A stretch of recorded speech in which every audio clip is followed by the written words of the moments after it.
Welcome to Live, Let Thrive, a podcast about the Airbnb life, the share economy, and everything in between. Here are your hosts, Micah and Steve. Hello, and welcome back to another exciting episode of Live, Let Thrive, your favorite short-term, mid-term, long-term rental podcast in the world, coming at you from Fort Worth, Texas. And this is episode 290 episodes of this dang show. And we got a special guest today, Miss Deana Steele, Deena, Steele, double excellent right there. And she's joining us all the way from the Great White North, right? Canada? Mm-hmm. Canada, Mm-hmm. eh? Oh, are you going to say a lot on the show? Hope so. Definitely not. Or a boat.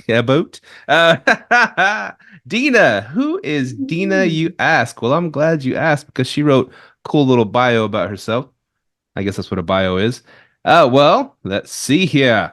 Deana is the founder of Keys to Kelowna. You didn't warn me about that word. Kelowna. I know. Kelowna. You warned me about your name, but not that word. Kelowna. Kelowna. Properties, a luxury vacation rental agency. She is also a co-host of a new podcast launching soon called For the Love of STR. And a member of the Real Hosts of Short-Term. See, I thought you were going to say Real Housewives. It's a play on it. You meant to do that. Yeah. The Real Hosts of Short-Term Rentals Mastermind. Mm-hmm. And is open to the public to listen and learn from a diverse group of operators from around the globe. And there's a bunch more stuff, but we can just go ahead and dive in and we'll get to this. Mm-hmm. How's that, Deana? How you doing? Yeah. Good. Yeah. So where I'm coming from is Kelowna. So it's not super cold here. We get like 3 days of like, I don't even know how to convert it into your Fahrenheit, but it gets super cold. But we're at the tip of the Sonoran Desert, which means we kind of dub ourselves as like Canada's California. So we have in our region like 200 wineries. We have this beautiful lake that spans like 3 cities. Tons of golf courses, the outdoor amenities like the hiking trails, mountain bike trails are phenomenal. Obviously, the British Columbia forests are beautiful with all the wildlife. And then sometimes I like to say, like when I look out the window, sometimes I can see aspects of Hawaii, just depending on the lighting. Wow. The mountains here are stunning. And sometimes I see south of France. It's such a special place and not a lot of people know about it. And I encourage everyone to look it up. It's phenomenal here. Sounds like the perfect vacation spot.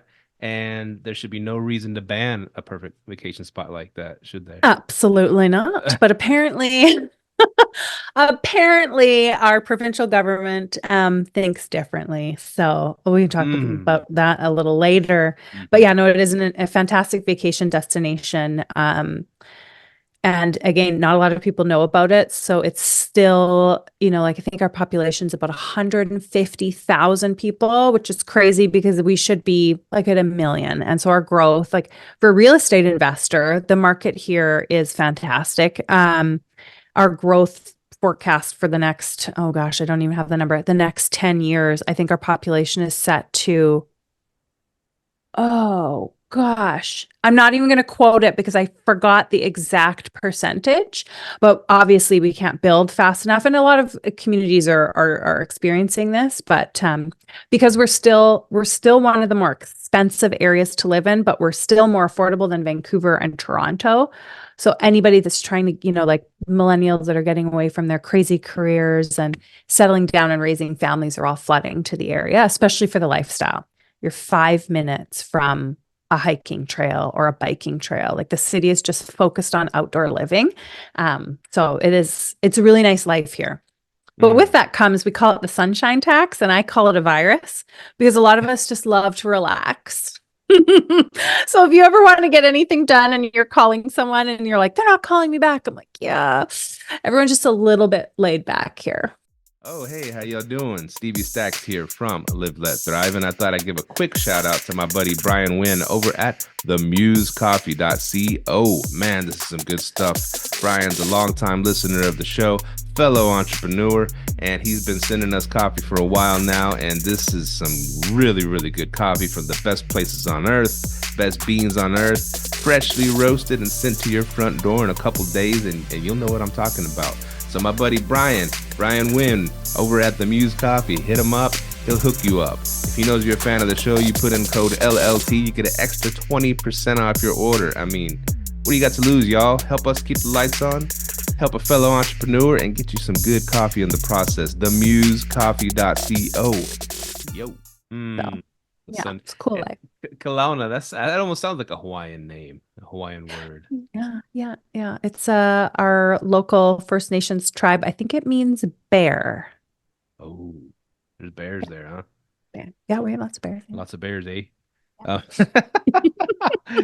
Where do you fly into to go to Kelowna? We have an international airport, so you can bring your private jet here if you'd like. You can also, because we're on the lake, you can, you don't have to, no, you do have to charter at the moment. We did have a commercial float plane service, which was really cool to drop you off at the local hotel right at the dock. But now I think you'll just have to charter a float plane in with like 8 of your friends. But yeah, you can access it. So it's always. We're about a 35-minute flight from Vancouver. Oh, Vancouver. Okay, there you go. Cool, yeah. Cool. I'm gonna go check it out. I love Vancouver. I've been there. Like I was there for a day, and it was really, really beautiful. People were so nice and clean. Yeah, super clean. Oh, Vancouver is great too. Yeah. Different lifestyle in Vancouver. You need to own an umbrella and a rain jacket. And here you pull out your umbrella for 10 minutes, like 5 times a year. Like it's super dry and desert like. It's super hot too. I went to one time a long time ago because I worked for an airline, right? So I was going to Bellingham, Washington, and so Seattle was farther away from Bellingham, Washington than Vancouver. So I was like, oh, I'll just fly to Vancouver, and then my buddy will pick me up and we'll go across the border. And so we'll spend the day in Vancouver, and like I said, it was really nice and everything. And I said, oh, there's a beach. Let's go to the beach, And then so went there to the beach. And it was the weirdest thing. You weren't allowed to bring alcohol to the beach. I couldn't even bring a beer. I was like, what the hell? There's people walking around checking too, making sure people ain't drinking. And the water was cold. But it was a great time. Went to the museum there, saw some cool stuff, and people were real nice. I had some poutine. First time in my life. Nice. I love poutine. Yeah, super yummy. So we're your conservative cousins. We're just behind the times here. It's crazy. You can't smoke on any public beaches.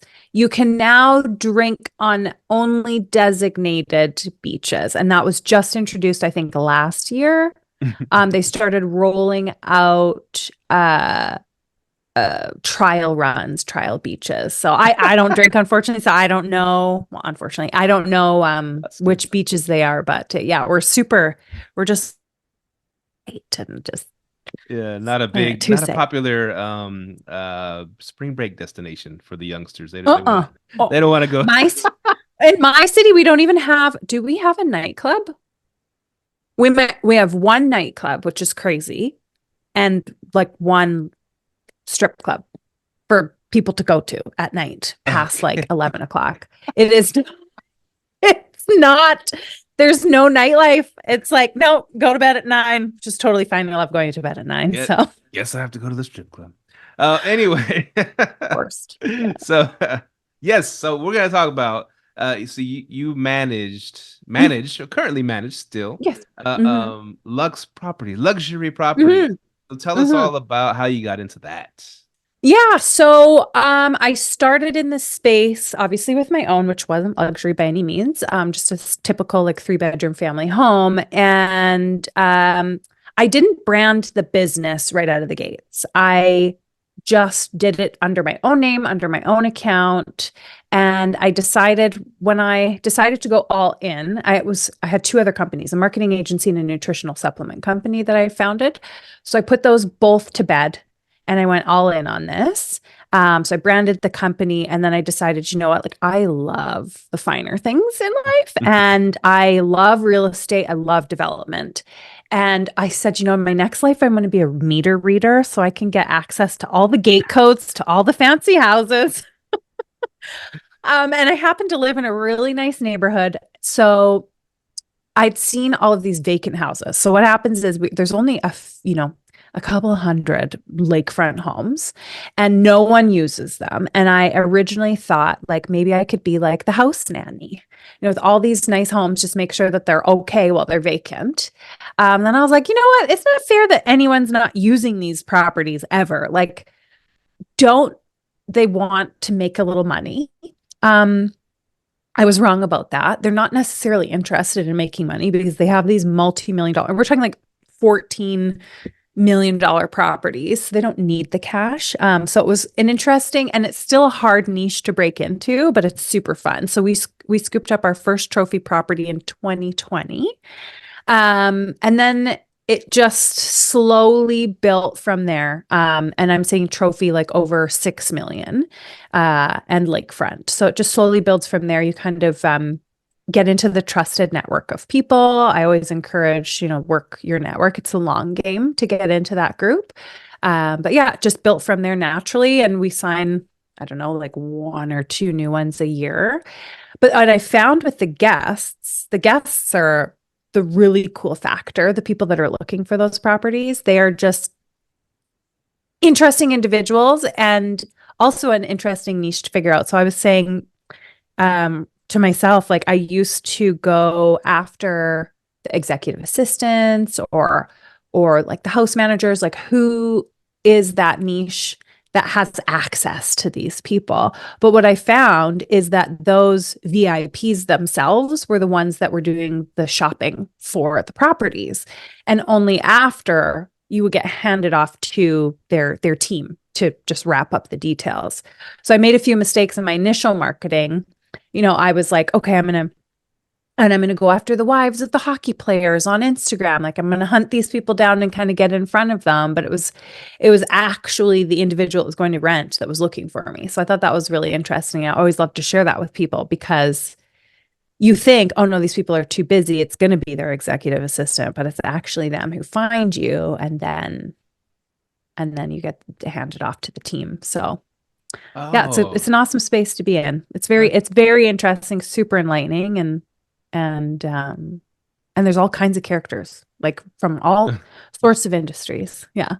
So yeah, so they're looking for you, you're saying. So Mhm. you talking about when you already had the houses, the people are looking for you that want to stay in these houses. It ebbs and flows. That's the most painful part. Sometimes you have too many guests, not enough houses, which kills me to turn people away. And then vice versa. And it's just, and I don't think that speaks to my efforts because I try to have a balanced approach.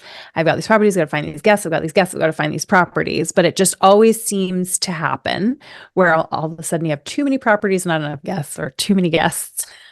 Yeah. But yeah, we don't do any paid marketing. It's all social media for relationship building.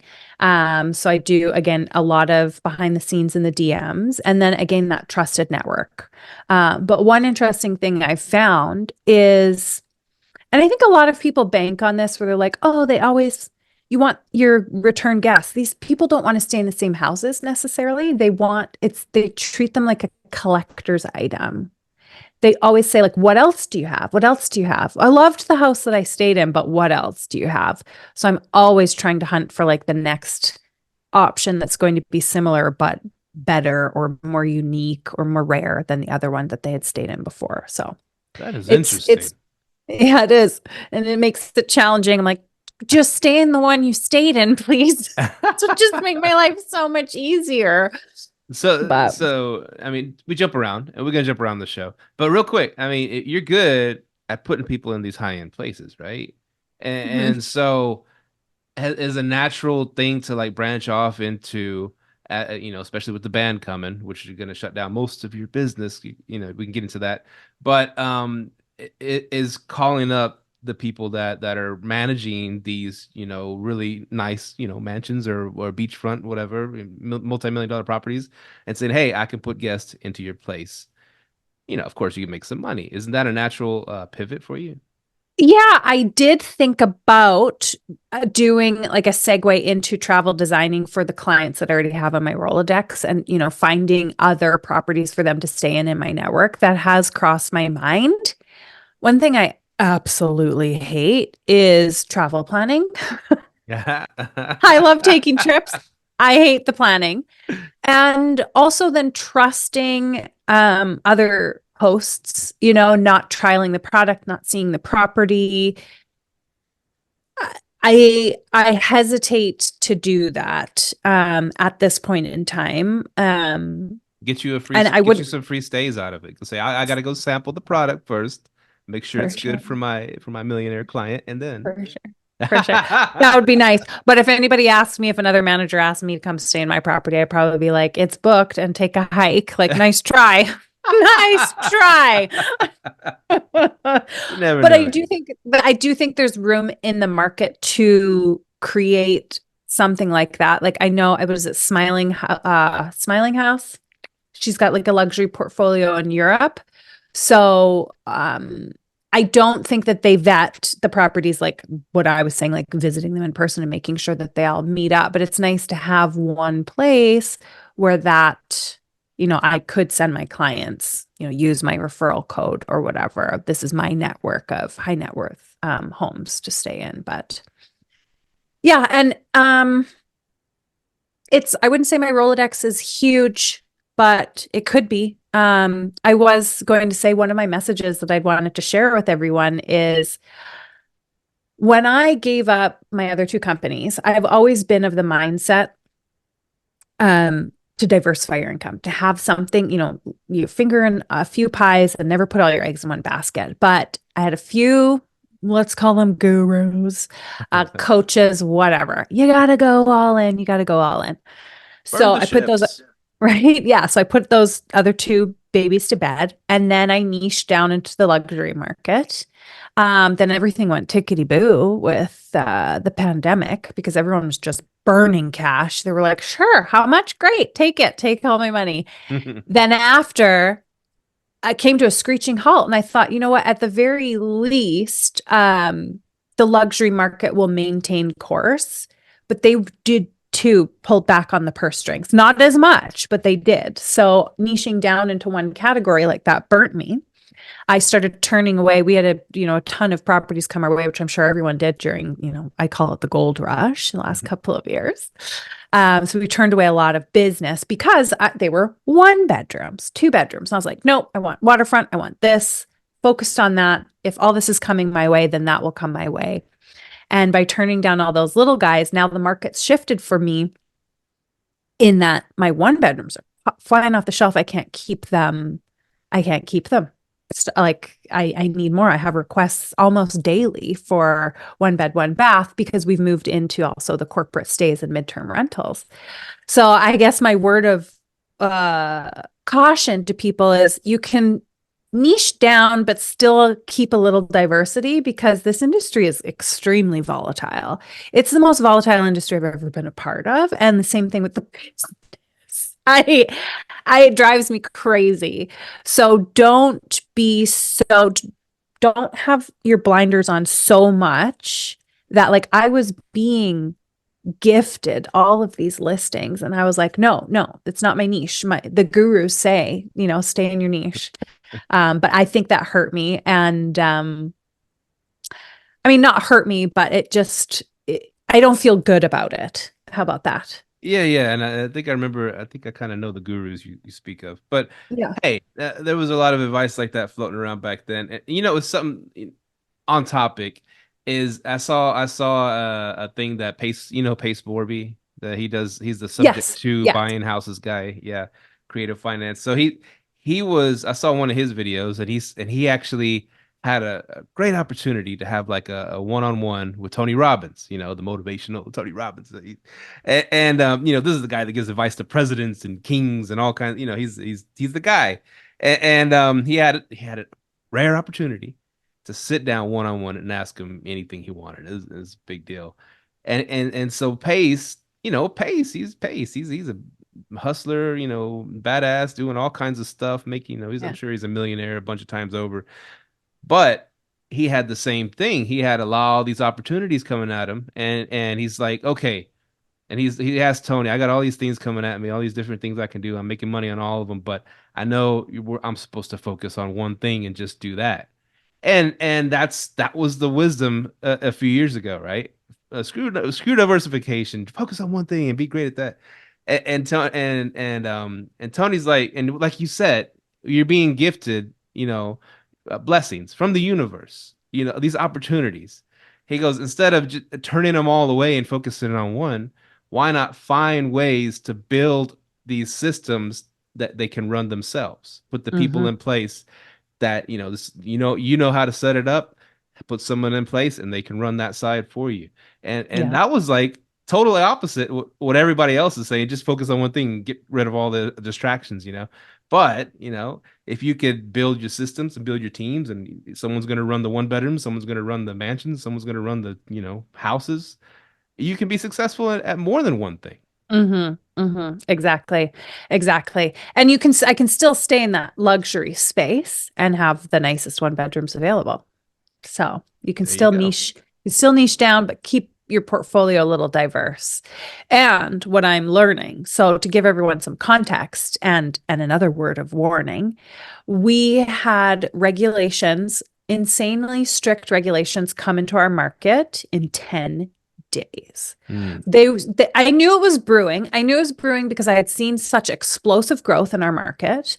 We nearly doubled in 1 year of our listings. So with that comes noise complaints, parking complaints with the city, but also, this global housing crisis that we're having is hitting us hard. Our rents just skyrocketed because everybody was jumping into the Airbnb space. So I knew it was coming. They said they were going to make an announcement, but I thought they'd want to professionalize the industry a little bit more, require licensed professional property managers, perhaps a quota on the number of rentals permitted or licenses permitted.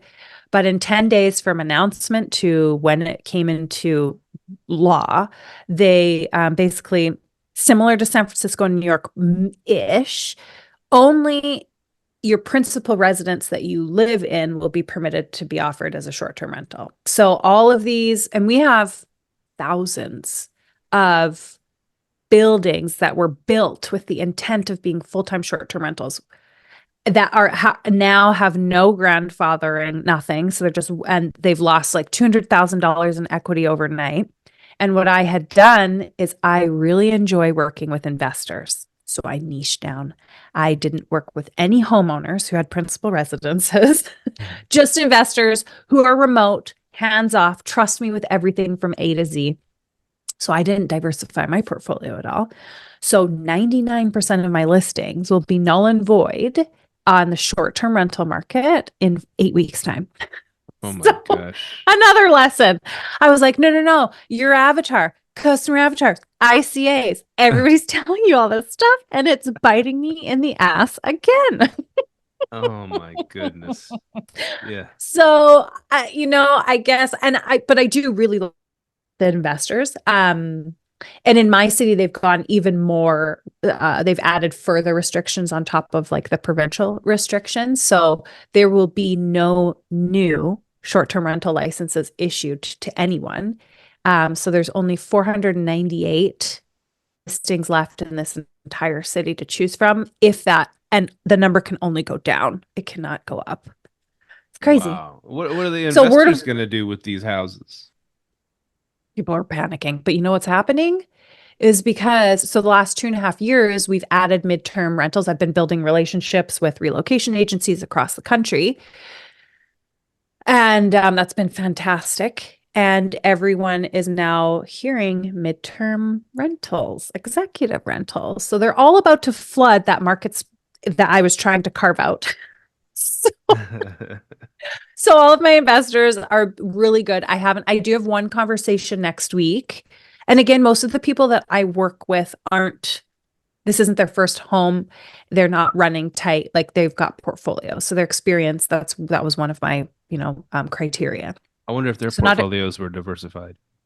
Yeah, well, they were, and they are. So a lot of people aren't super panicking. Everyone so far has stuck with me, but I do have one conversation next week where they're probably going to be like, "What do we do?" Whereas everyone else wants to try and go for the midterm. So I'm hustling hard, trying to make sure let's re-solidify those relationships. One of them just emailed me. They're like, "Don't worry," because I was like, "Can we set up a call?" And they're like, "Don't worry, you're the first person we call." I'm like, "Sweet." But what's happening, I'm seeing is now self-managed, right? Homeowners are dropping the prices on the midterm rentals, like 50, slashing prices 50%. They just want a smidgen more than what they could take long term. So I'm like, oh, you're hurting this market really bad now as well. Like you've just demolished the short-term rental market. These inexperienced operators are coming in and you're gonna blow out. It's so painful. So I'm telling everyone, I can't be your savior this year, but if you hang in there when, the inexperienced people have to make a decision because they did so poorly, whether they have to sell or rent long term, just hang in there until it stabilizes a little bit because I'm not going anywhere. So Now, here's a dumb question. I'm good at those. So it says your primary residence, you can do short-term rental, right? Now, prime, does it mean the owner is the only one? Like if they live there, they can do it. It's not someone that's renting it long term, like on a 12-month lease. They can't rent out the rooms or can rent out part of it or whatever.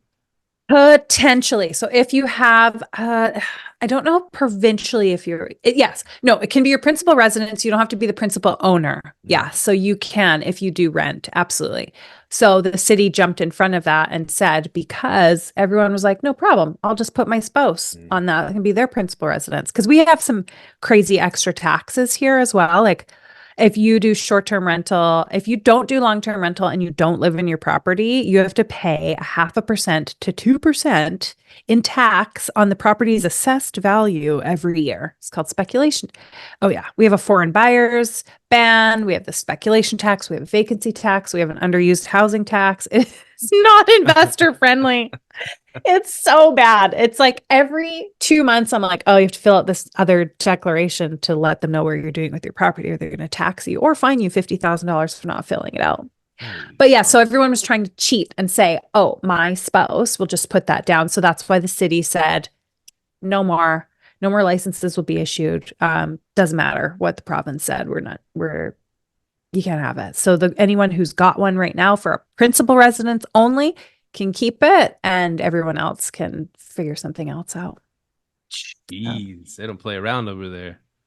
No, and you know what I feel like they've learned from is other markets. So that's why I'm warning everybody else. I'm like, this is coming. It's coming. They were 2 steps ahead every time. And they've rolled this out half-baked too, which I've learned so much about politics. I hate politics, but I've learned so much in the last, 6 months. They're 2 steps ahead because they're just watching other markets and seeing where they've failed introducing their regulations. And every time they make an announcement, they're like, oh, we all thought we found a loophole. No, they've squashed the loophole. So their reasoning is because it is to put more houses on the market for long-term renters. That's what their reasoning is. Even though they're luxury lakefront properties that your average renter couldn't afford to pay rent at, right? No, exactly that. And there's no exclusions. And I would have loved to have seen something like that. The only way I see an opportunity forward for those homes, and there's another kicker, is to do like a bed and breakfast style. So a lot of these homes will actually have like suites above the garage for like a caretaker suite, a nanny suite, or whatever. So you could put someone in there to be the person on site and then get a bed and breakfast license for these properties. I did have one property that had a caretaker that only came like twice a week to just like blow the leaves or shovel the snow. Live there. He's actually living up at the ski hill. But the guests really don't like that. They want privacy. They absolutely want privacy. And then another thing we all need to remember is we're running commercial operations. And so with these properties on the water, we have docks. And here with the Ministry of Environment and Fisheries, whoever manages the natural bodies of water that we have to get leases from to put the docks on, you now need a commercial license if you're running an Airbnb. So they're like, if you're running an Airbnb on a lakefront property, you have to remove your dock, which costs like $150,000 plus, plus, plus, Oh, plus, plus, or stop running your Airbnb and you can keep your dock. oh So my goodness. it's like, honestly, it feels like apocalyptic territory for short-term rentals here. And again, I think it's going to go Canada-wide.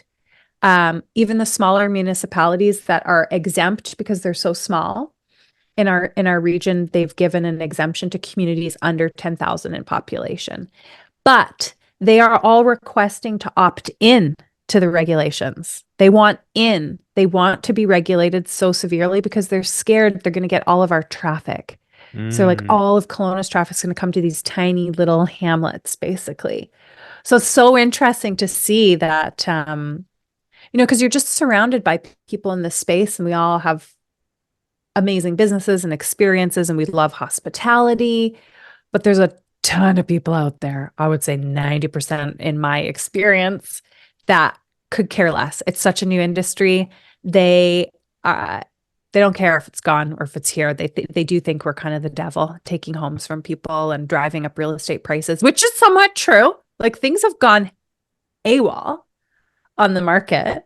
But yeah, it's a challenge. Like public perception is it's a lot of work, and we are so new. Man. Let's try to pivot from the doom and gloom for a little bit. Can you tell me real quick, and people out there that are listening that might have some high end properties you could help them with. So what all entails running high end as opposed to middle end or low end even? But what Right. all entails, and how do you build out a team that can like really cater to the needs of high end clients? Mm-hmm. Well, the nice thing is in our market, you can find, like the landscapers that understand how picky the property owners are to make sure that it's pristine. Like they're all on the same block, all of these houses. So it's really easy to kind of find those team members. But the big complicated thing about these houses is they're big and they're complicated. They have a ton of systems that like I'm not necessarily used to. I don't live with all of these UV this and pure that and solar that and like all of these mechanical whatever. But anytime you give someone an elite address, like a trade partner, they are there at your beck and call. It is crazy. I'll call someone for like a dishwasher repair at a condo versus the house. And it's like it's sad, but you do get kind of VIP service from these trade partners. So we work with a lot of third-party contractors on these properties. And then when it comes to like guest management, honestly, it is the easiest. And perhaps it's just the people that I attract because I know a lot of people think that the guests are really high maintenance. They come with a team. They come with their chef, they come with the nanny or the mother-in-law or something. They don't need anything. And then half the time, like we have international guests, they'll come and they come to the house, stay for a couple of nights, go to the Rockies, come back to the house for a couple of nights, go camping, come back, go to Vancouver, come back. Like they're only in the house 50% of the time. They request housekeeping a couple times a week, so the house is always pristine. They're honestly a heck of a lot easier than anything else in my portfolio. So yeah, Yes. it's been a great experience. And then the money, right? You're making like 10x of what you would on a condo in one transaction. And it's the easiest transaction. It's lovely. Oh, wow. Yeah. That's insane. And, Oh, yeah. and I guess I was thinking maybe it would be more difficult catering to high-end clients because they have, more needs and they want more amenities and more everything. No? We put a property together in, I don't know, 16 days. From possession to, I already had the guests booked before we even got the house listed. I showed them old, ugly photos of like the house was new, but furniture of the existing owner was garbage. And I was like, don't worry, it'll be beautiful. Like, trust me. So I called the chef and I was like, what do you need in the kitchen? Because I was like dropping thousands and thousands of dollars at a beautiful uh, home outfitter store, like home decor store for the kitchen. Premium this, whatever you've got, what's the best version of what you've got? We need that for the kitchen.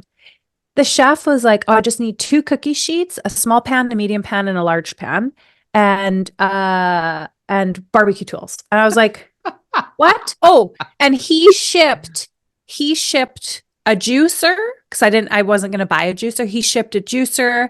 He shipped the containers that he used for his like mise en place. Like they just do whatever they need. They brought their own fitness equipment. They didn't bring it. They bought new, shipped, then left it. Damn. They were like, if you want it. And I was like, I do. I used it like 3 times. Wow. Cold plunges, everything that they needed. This particular individual is a professional athlete, but then we've hosted like actresses and the goodies they leave behind because this particular person, I love it. I'm always excited when they leave. So she has her influencer campaigns, but she's always traveling. So they have to have all their stuff shipped. And then she needs it for a photo or a video for Instagram. And that's it. So she left boxes of cosmetic products, boxes of dog things. Like I walked in the house and I was like, I feel like I'm robbing the place. So we donated the cosmetics to the women's shelter and the animal products to the SPCA. And there's a few things that I kept. But it's it's just it's great having them, honestly. And even when you get the teams in, like we'll do production crews for the movies and it's crazy. All the local companies that spoil these people and just all kinds of stuff they have delivered to the house get left behind for the managers. Because That's awesome. there's this one fine chocolatier in town and they send chocolates to them. These girls do not eat the chocolate. They don't touch it. And I was like, I will eat that chocolate. I will eat this $100 box of chocolate. No problem. Come again. Man. But yeah, it's funny. No, they're the absolute easiest to work with. And again, they have teams. Like even the actresses, their assistants will come in before, get set up, leave after, and it's easy peasy. So even Peer Space, you couldn't do Peer Space. No, not with the ban. But we tried Peer Space and no real success here. They've got a few listings in Vancouver, but it really just hasn't taken off. And there's another app. There was another app. I forget what it was called, but yeah, Canada's just such a small market. We do use Homes and Villas by Marriott Bonvoy, and I like the ADR that we get from that space. And our products on there. It's funny, I wanted to only put the luxury products on the website, but we put the smaller ones on there too. And yeah, the consumer on that website pays a ton more, like 30+% more than what we're getting on other OTAs or even direct. So no questions asked, just boom, amazing booking comes in and away we go. So I think that Marriott product is really suitable for the luxury brand so far. So just it's rare and they have a really dedicated, loyal consumer base. Mm-hmm. Yeah. Would I recommend it for everyone? Absolutely not. It's an accounting nightmare. But well, Marriott? Accounting nightmare. Yeah. It's awful. But it's good. It's been good to us. So I guess what I'm getting at, let's say someone in San Diego has a place and they hit up Deana. Deana, I want you to run this thing for me. What would you do? I mean, would you fly over there, start planning things out, get it ready for hosting, high-end clients, stuff like that? And how would you operate it from Canada? Yeah, I would have to see it in person. Absolutely. I would need to feel the sheets, touch the bed, check the baseboard, see if things are really, tickety-boo. And take a general inventory, find boots on the ground for sure. I mean, I've seen a lot of operators use just cleaners for their boots on the ground, doing restock and whatnot. But for me, I'm like, everybody needs balances. I would have to have on the ground there. So I do a commission split for sure. And I've had success with this close to me where I'm a really good co-host and a cleaner, and it's been super successful. So I would definitely find an independent co-host, independent from the cleaner. I never like hiring companies who have multiple services. Like let's say the trade partner who is in construction and the designer, husband, wife. Sorry to everybody that does that, but I hate it because I've walked into properties and it just hasn't been checked. Whereas if you have a third party coming and checking up after the cleaner and vice versa, especially when you're not around, or let's say the cleaner's sick, the co-host can step in, the cleaning team or whatever. They've gone MIA, they've taken your money and they're never coming back. Now you have a second person in place. So I really believe that for remote, you need just a third party non-biased backup. Always have two of everything. Mhm. And then, yeah, for booking, I mean, if I were to operate from San Diego and Kelowna, I'd basically have to build out, I think, a different brand because there's just no crossover from my market to that one. And I think the fastest way to build a brand and to get in front of people is with Instagram. TikTok, sure, depending on your demographic, but because all of us Instagrammers are getting a little bit older, we're the ones with the cash. So the kids on TikTok, to me, that's not the demographic where my millionaires are hanging out. So Mm. that's Okay. yeah. So you said a lot of cool stuff there. One thing is the commission split and using a co-host, local co-host, boots on the ground, and that's like a page out of Julie George's book. I mean, you Mhm. remember, yeah, how she did it. She would a lot of her cleaners ended up becoming co-hosts. Yo, yo, yo, Stevie Stacks again. One more quick shout out to themusecoffee.co. That's themusecoffee.co. Get you a freshly roasted bag of coffee today. Go to themusecoffee.co, use code LLT, and get you 20% off of a bag of the best coffee you'll ever have in your life. Themusecoffee.co, y'all. So now I know you wouldn't do that because who's going to check on the cleaner, right? But but she started doing that commission split, giving them 5% and she kept 20 or whatever it was. Mhm. And it grew that way and they had the pride in ownership and all that stuff, pride in, having their own business. So that's cool. I like how you did that instead of just hiring calling someone up in San Diego, "Hey, could you co-host for me?"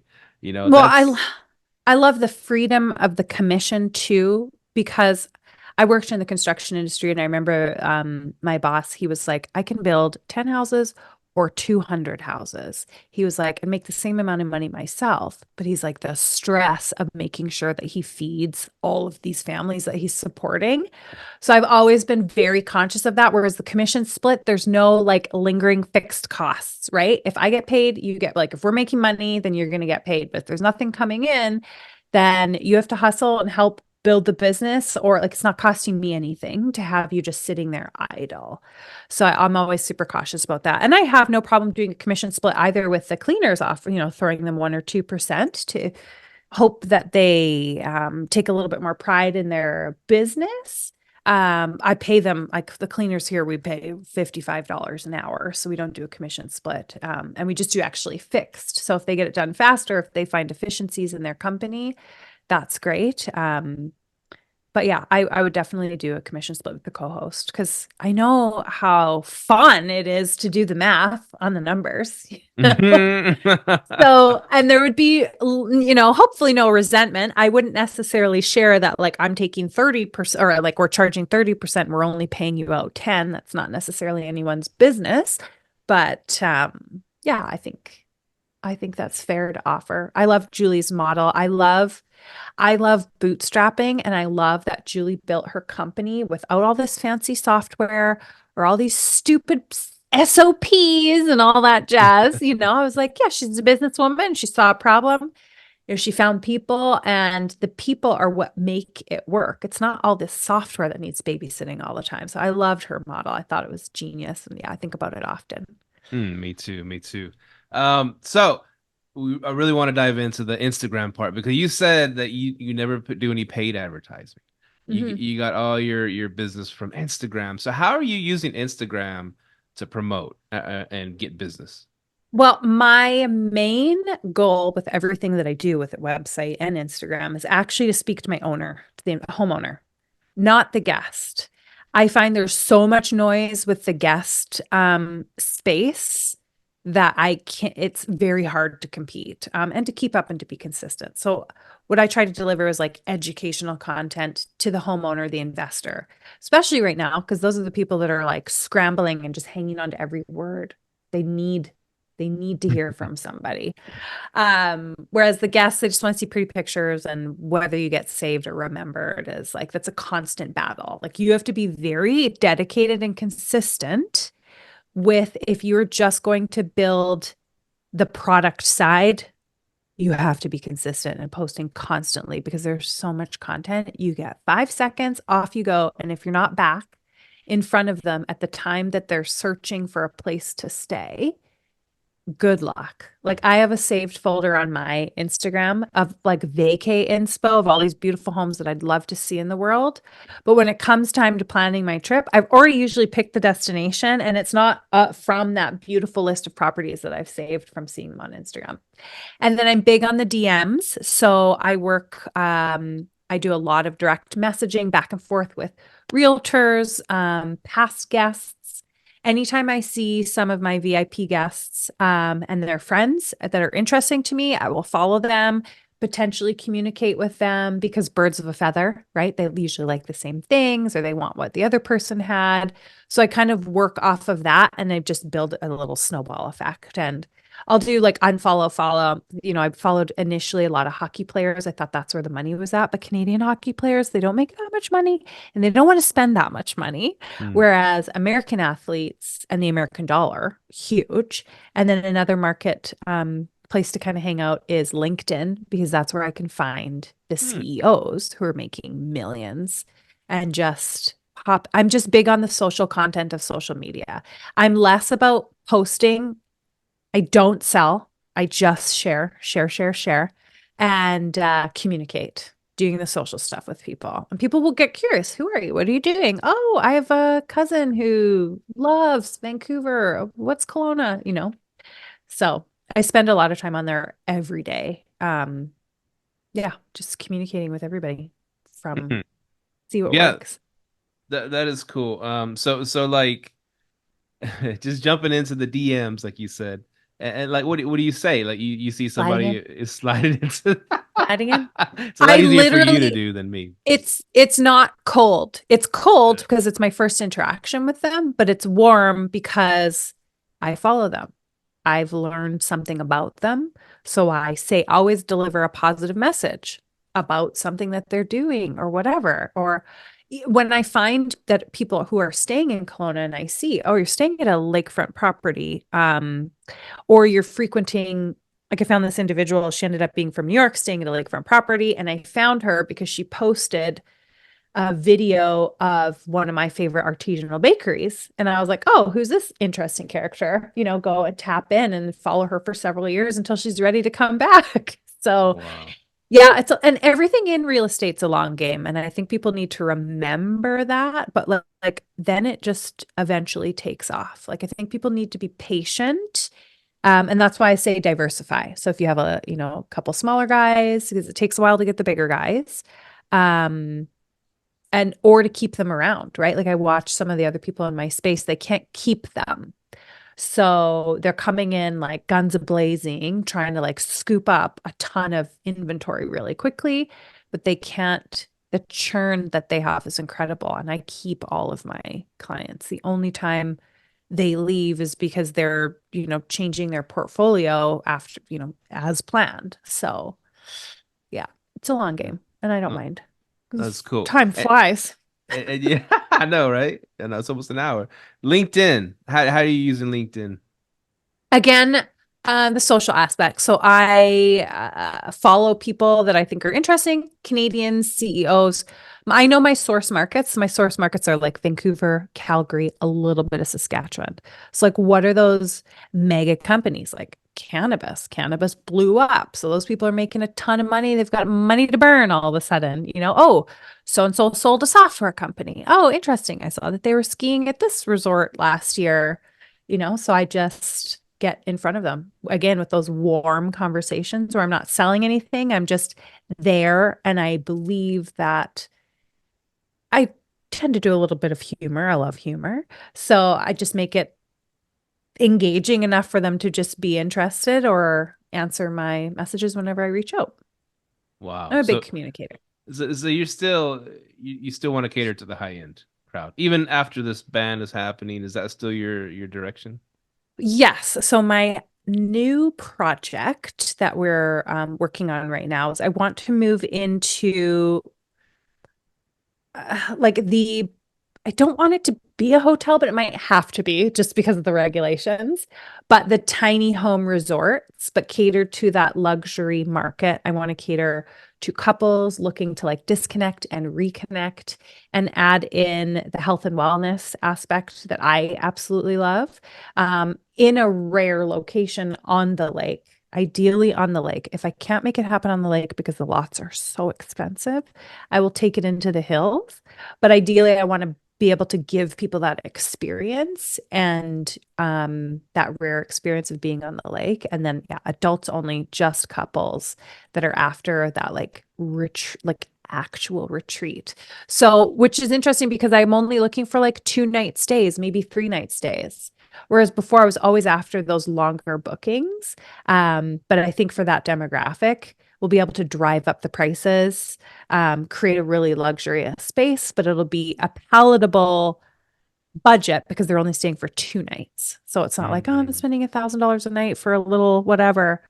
But you're only staying for 2 nights. So yeah, that's what we're working on. I love the luxury and the access to the people is really cool. The relationships there. So you're high end all the way.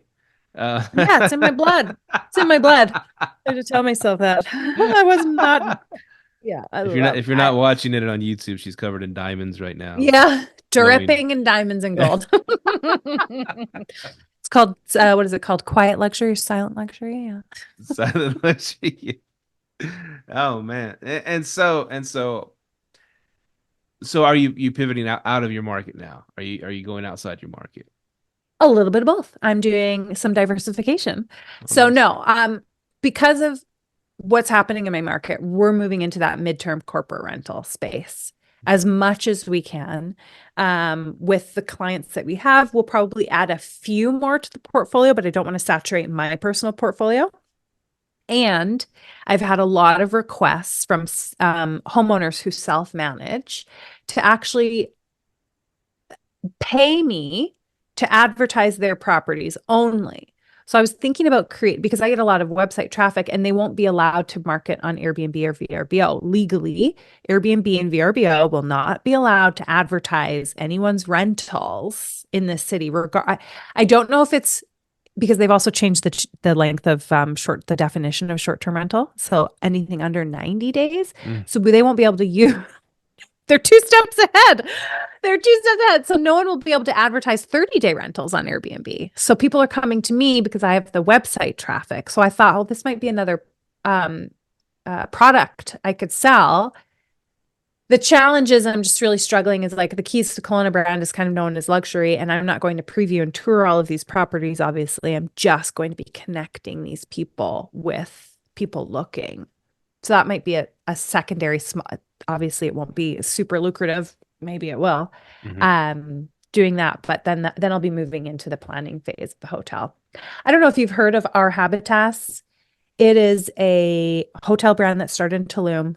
Beautiful, sexy resorts with the little tiny homes, whether they be little glass boxes or beach huts, but they put hotels up in 12 months.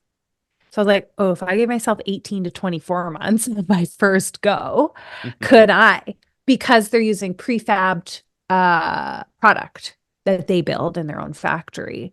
But I was like, oof, that could shave off a ton of time and I could get this product into the market that's going to need it. How do you spell that? Our Habitat? Yeah, Habitas with an S, not a T. Habitas. Stunning. So they've just exploded, I think, in the last like 7 years and opened 26 hotels. Wow. They're going nuts. That's so So this is cool. where I see the market going, is these Eric and Jasper have started Uh, Free wild, Wild. pretty wild. Yeah, yeah, Free Wild, right? Cabins, an experience in the woods. I just stayed in a beautiful 3 cabin. I couldn't believe what we paid for low season, 600 a night. 3 cabins, identical, no one to talk to. There was just a little store that you paid honor system if you needed anything. And there was a Japanese bathhouse in the woods, no view, nothing. And I was like, it was magic. It was magical. So I'm like, I see this where the market's going in that space. If they're not letting me do it in houses, then I'm gonna have to build something yeah. Hmm. and yeah, give it to the people. So it's kind of boutique hotel, but tiny home. Oh, and that's allowed. Tiny homes are allowed. I think as if I make it a hotel, it'll be allowed, which Okay. means says in a blah. But yeah, I'm in the process. The area that I'd like, the city said, cool. Yes, that's a great spot for it. But if I can bypass having to become like a designated hotel, that is my goal. I just don't want to be bound to all of that BS on the bureaucracy. But if I have to, I have to. We'll see. Mm. So, Yeah, the barrier of entry, right? yeah, But yeah. it's worth it if you get it. Yeah, I love, again, I've just been craving developing or building or something. I was like, I'm not ready to build my house, my dream house. But I was like, ooh, this project might scratch that itch. So That is I love cool. real estate in all manners. So Right, right. That is cool. No, I love it how you're pivoting to something similar, yet I don't know. It's cool. I've always loved the tiny home thing, and boutique hotels. I think, yeah, like you said, it's going to be big coming up because a lot of people, and not a lot of people are being forced to do something creative outside the box because of the regulations. They're kind of forcing us all into a corner. So, yep. it happens. You gotta learn to move. Yeah, yeah. And I'd like to be the first in my market because I know everyone's going to be gunning for this soon. Like everybody's just so fast. Everything in life seems to be like so fast now, like just boom. So I also am trying to be cautious. I'm like, okay, is this going to be a boom then bust, or will this be the beginning of a new industry? Because hotels aren't changing their rooms, right? They're not adapting to fill the need of the short-term rental market. This is kind of a beautiful hybrid between the two. Hmm. But am I walking into territory that's going to be like just oversaturated I w- soon enough? I would say not, only because before, like Airbnb, it grew like wildfire because of the barrier to entry was minuscule, right? True. You can go get it, you can go arbitrage anything, apartment all the way to a house to a mansion or whatever, and anybody could do it. And then you just get on the website and there you go, you're live. Throw grandma's furniture in there. It was so easy for anybody to get into it. Then regulations came and all this stuff. Even just a place with regulations will keep a lot of people away because they don't want to go fill out paperwork. They don't want to send money. They don't want to get an inspection. Now, what you're doing is even more because you're going to have tons of paperwork to fill out. Start a little tiny home, a community over there. Yeah. I don't see everybody. Oh, let's all do that. Let's all do that. Yeah. How? Where would Yeah. they start? Like the average. Now, if big corporations started doing that, yeah, but I don't think. I think you're right in the area where either big corporations either want a nice glamorous hotel, and then the smaller investors are getting houses, Yeah. and you're right in the middle where not a lot of people are gonna mess with you. I don't think. Yeah, I did have a new idea today. I was like, oh, I didn't want investors, outside investors, like long-term investors.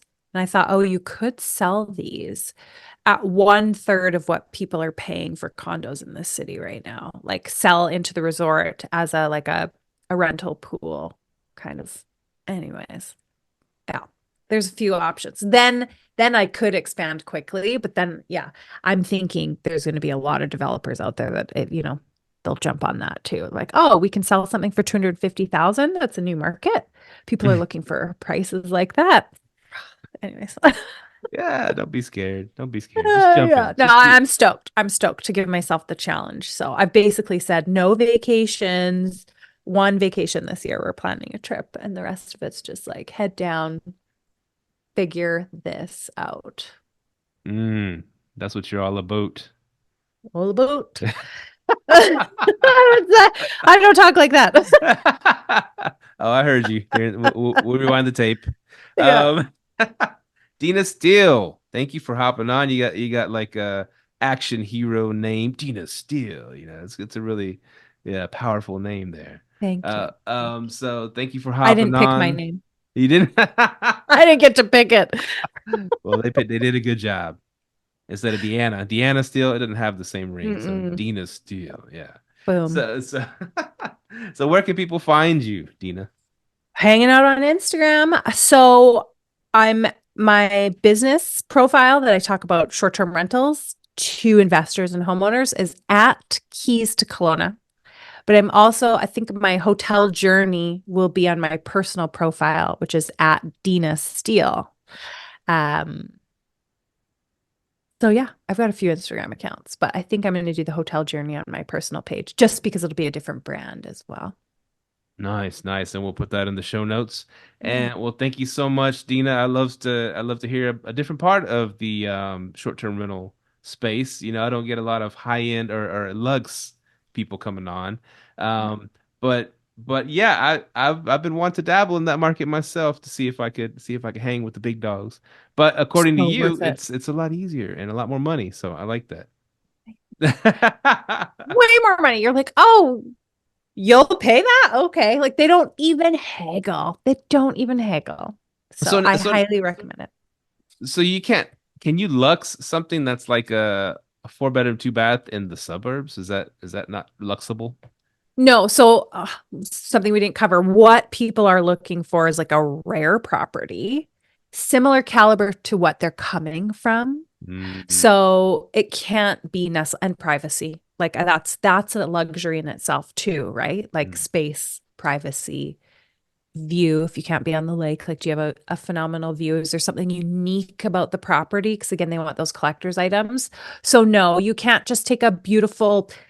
I have a lot of people that come to me. They're like, "Well, my house costs $3 million and it's brand new and whatever." I'm like, "Yeah, but it's like just a big white box and like everybody's got those now and everything's shiny in here and no, it's got mm. and you know what? Bonus is because they bring their team with them. If you can have kind of an extra ensuite, like a junior, primary, like a junior suite for the nanny or the chef, oftentimes they'll actually rent them nearby the house or that so that their team can stay off site so that they can have their privacy at night. So you end up getting like two or three rentals out of the one booking. It's crazy. It's like, okay, sure. Yeah, Yeah. that should have been the first question I asked you. Define lux. Define Yeah. luxury. Yeah. And it can be different. Like a lot of, some people too, they're not super, super fussy. It doesn't have to be absolutely pristine or perfect and everything has to be expensive, but it's private, it's quiet, it's, a rare opportunity. It doesn't have to be a mega home. It's just, I would say nowadays too, is people are looking for that like retreat. Nice, nice. Now, real quick, so one of my houses over here, close to the stadiums in Arlington, Texas, where the Mhm. Cowboys and Rangers play. uh, an athlete is going to rent it, right? And during the baseball season. Now it ain't the starting one of the starters, it's one of like the second string or whatever. So it makes sense for them. Whereas I Yeah. was talking to the guy who runs the service that defines athletes' places, and I was like, so I guess the big stars they're gonna they're gonna want a mansion. They're not gonna want a regular house in the suburbs, right? He goes, oh yeah, yeah. He don't even deal with the LeBron James and people like that, which yeah, they want a mansion somewhere to put all their luxury cars and all that stuff. That's luxury, and that's fine. Yeah. Right now I'm Yeah. catering to mid to barely high to mid. I'm not luxury yet, but it's a whole different set of skills, and Deana has those skills. So hit her up, and she will take your luxury property to the next level if it is indeed lux, and she'll Yeah. test it out. If it can happen, I'll tell you the truth. Yes or no.